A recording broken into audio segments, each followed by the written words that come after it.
গত 10 বছরে দেশের কত মানুষের প্রাণ শুধু একটি কারণে অকালে চলে গেছে জানেন?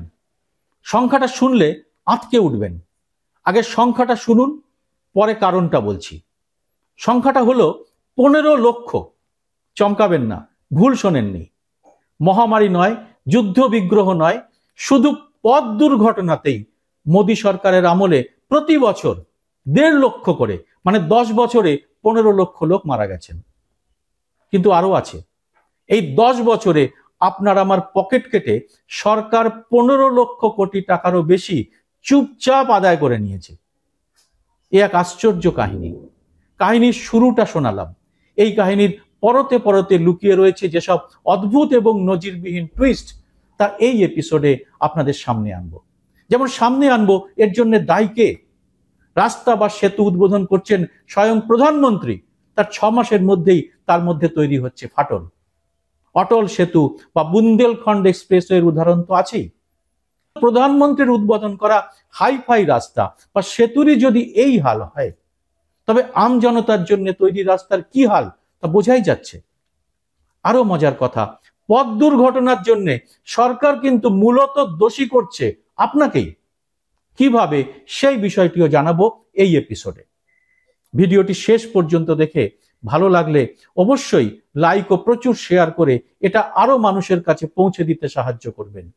স্বাধীন এই সাংবাদিকতার পাশে থাকতে চ্যানেলটি সাবস্ক্রাইব করে নোটিফিকেশন বেলটি চালু করে রাখার কাজটি প্রথমেই সেরে ফেলতে ভুলবেন না।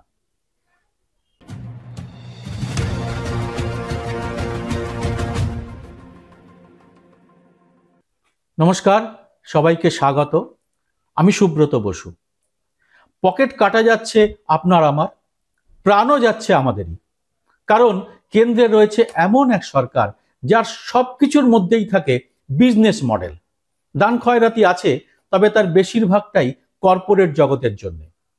গত 10 বছরে ভারতের রাস্তায় রোড ট্যাক্স, গাড়ি বা বাইক কেনা বেচার জন্য ট্যাক্স, পেট্রোল বা ডিজেল ইত্যাদির জন্য সেস ইত্যাদি নানা রকম কর মিলিয়ে আপনার আমার পকেট থেকে নিয়ে গেছে সরকার খুব কম করে হলেও 15 লক্ষ কোটি টাকা। আর এই 10 বছরেই ভারতের বিভিন্ন রাস্তায়, বিভিন্ন রাজ্যে পথ দুর্ঘটনায় মারা গেছেন 15 লক্ষ মানুষ।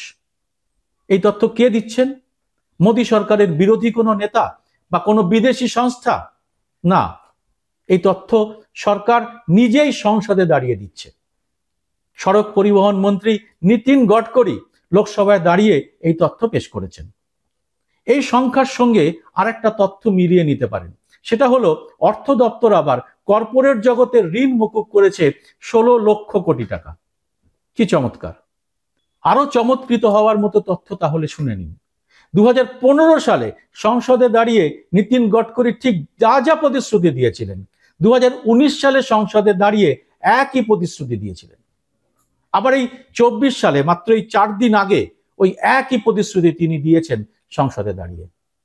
সংসদে গডকরির এই 3টি বক্তৃতার প্রথমটিতে শুধু প্রতিশ্রুতিই ছিল, কোনো কৈফিয়ত ছিল না। কারণ তার কিছুদিন আগেই তারা সরকারে এসেছিলেন। কিন্তু 2019 ও 2024-এ তাকে প্রতিশ্রুতির সঙ্গে দায়ও স্বীকার করতে হয়েছে। অকপটে তা স্বীকারও করেছেন নীতিন গডকরি। কি বলছেন তিনি? বলছিলাম না এই কাহিনীর পদে পদে টুইস্ট। গডকরি বলছেন, না, দুর্ঘটনার সংখ্যা সরকার কমাতে পারেনি। তথ্যকে আর কোথায় লুকোবেন তিনি? নীতিন গডকরি সুবক্তা। যখন সংসদে দাঁড়িয়ে তিনি হাসি মুখে দুর্ঘটনার কথা বলেন এবং এত গুছিয়ে সুন্দরভাবে বলেন যে আপনার মনেই হবে না তিনি খুব খারাপ একটা অত্যন্ত মর্মান্তিক কথা শোনাচ্ছেন। কত পরিবারের সর্বস্ব হারানোর কথা, প্রিয়জনকে হারানোর কথা বলছেন। আর পাশাপাশি সরকার কোন কোন ক্ষেত্রে চুপচাপ আমার আপনার পকেট থেকে টাকা হাফিস করছে, তাও তার হাসি মুখ দেখে বুঝতে পারবেন না। এবার আসবো এই টাকা হাফিসের প্রসঙ্গে। সড়ক পরিকল্পনা খাতে একটি ট্যাক্স, আবার আলাদা করে সড়ক খাতে একটি ট্যাক্স, মানে রোড ট্যাক্স। তার সঙ্গে সড়কের সঙ্গে সম্পর্কযুক্ত সব বিষয়ের উপরে আলাদা আলাদা করে সেস। যেমন পেট্রোল ডিজেলের উপরে আলাদা করে সেস, নতুন গাড়ি বাইক আপনি কিনবেন, বিক্রি করবেন, তার উপর আলাদা করে কর এবং সেস। এর সঙ্গে যুক্ত করুন টোল ট্যাক্স। শুধু এই টোল ট্যাক্সের ঘাপলা নিয়েই আলাদা করে দিব্য একটা এপিসোড করা যায়। আমাদের কন্ট্রোলার অফ অডিটর জেনারেল বা ক্যাগ রিপোর্টটি একটু ঘাটলেই অনেক বিচিত্র তথ্য পাবেন। ক্যাগ তো একেবারে যাকে বলে এ ব্যাপারে ধুয়ে দিয়েছে সরকারকে। এই টোল ট্যাক্সের বিষয়টি এতটাই বড় না, টোল ট্যাক্সের দাপট আগে এতটা ছিল না।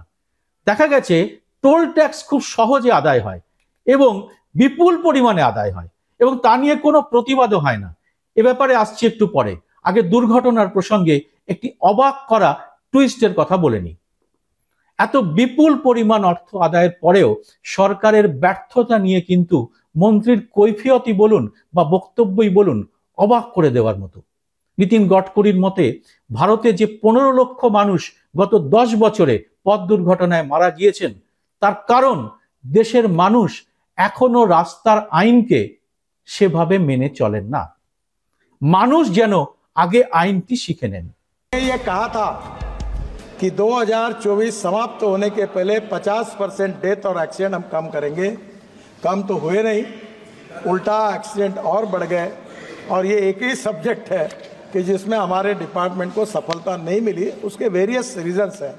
मैं आपको यही बताता हूँ कि जब तक समाज का सहयोग नहीं मिलेगा, ह्यूमन बिहेवियर नहीं बदलेगा, कानून के प्रति सम्मान पैदा नहीं होगा, तब तक ये मुश्किलें हैं। आप सबके सहयोग से पहला तो टारगेट हमारा फेल हो गया और उसको स्वीकार करने में मुझे कोई संकोच नहीं है क्योंकि सच्चाई है। पर इसके बाद फिर हम तेजी से और काम तो लगे आपके सहयोग से। हम निश्चित रूप से आगे कोई टारगेट तो तय नहीं किया पर कम करने की लगातार कोशिश करते हैं। আবার তিনি এটাও বলেছেন অনেক সময় ঠিকাদারদের সস্তার কাঁচামালের জন্য দুর্ঘটনা ঘটে। মন্ত্রীর মতে এর একটি কারণ সড়ক তৈরির সময় বা বিভিন্ন সেতু তৈরির সময় যে টেন্ডার ডাকা হয় সেখানে সবচেয়ে কম দর যারা দেয় মানে L1 তাদেরকে এই নিয়ম অনুযায়ী বরাদ দিতে বাধ্য হয় সরকার। আর এই জন্যই নাকি দুর্ঘটনা ঘটে। এমন অদ্ভুত কৈফিয়ত শুনতে একটু অবাক লাগে না? কম দর যারা দিচ্ছে তারা যে দুর্নীতি করবে এটা সরকার জানে, কিন্তু আবার জানেও না। সম্ভবত একেই বলে দুর্নীতিকে আইন সিদ্ধ করে নেওয়া। দুর্নীতি যদি আইনে পরিণত হয় বা নিয়মে পরিণত হয় তখন যা হওয়ার ভারতের সড়কে তাই হচ্ছে। আর বেশি দর দিলেই যে দুর্নীতি হবে না তার গ্যারান্টি কে দিল?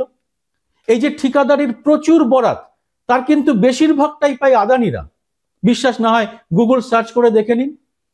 দেশভক্ত আদানি সরকারের কম রেটের জন্য ভারতবাসীর জীবন নিয়ে খেলা করছেন, এরকম অভিযোগ অন্ধভক্তদের সহ্য হবে?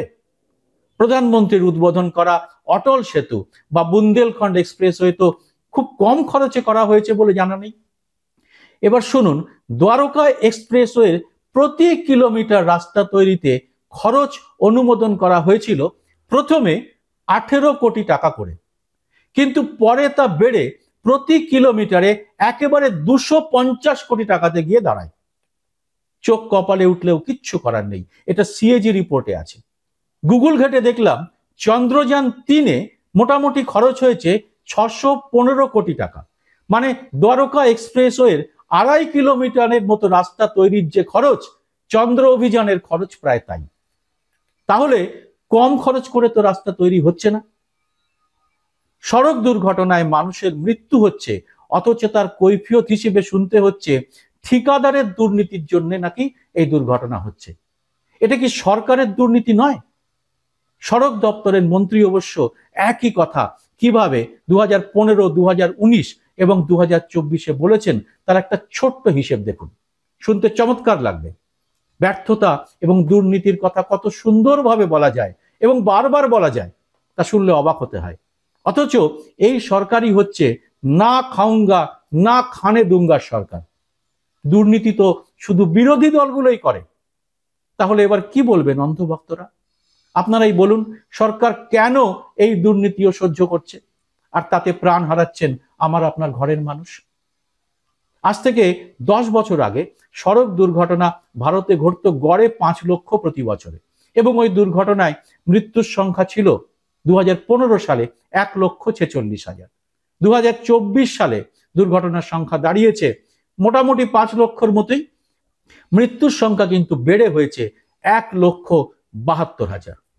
কিন্তু সরকারের প্রতিশ্রুতি ছিল 2024-এর মধ্যেই এই সংখ্যাটি 60-65 হাজারের মধ্যে নামিয়ে আনা হবে এবং 2024-এ তা প্রায় শূন্যের কাছাকাছি চলে আসবে।